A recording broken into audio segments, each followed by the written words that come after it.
दक्ष news, सामान्यांच्या हक्कासाठी नेहमी दक्ष।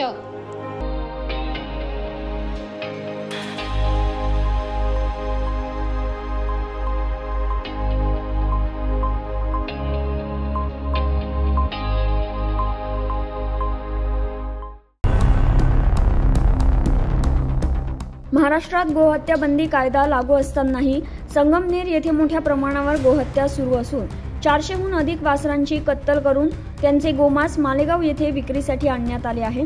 मागील 4 दिवसांपूर्वी गोमांस विक्रीसाठी आणण्यात आले होते आणि आता 6 दिवसात 400हून अधिक वासरांची कत्तल करून मालेगाव येथे पोहोचवण्यात आल्याची माहिती समोर आली आहे।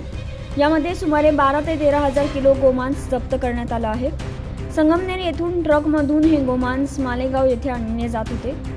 गोपनीय माहितीच्या आधारे प्राणी फाउंडेशन, महाराष्ट्र राज्य आद्य गोरक्षक, शिवछत्रपती गोरक्षक जन आंदोलन, धुळे शिवप्रतिष्ठान हिंदुस्थान, विश्व हिंदू परिषद, बजरंग दलाच्या कार्यकर्त्यांनी पोलिसांच्या मदतीने ही कारवाई केली।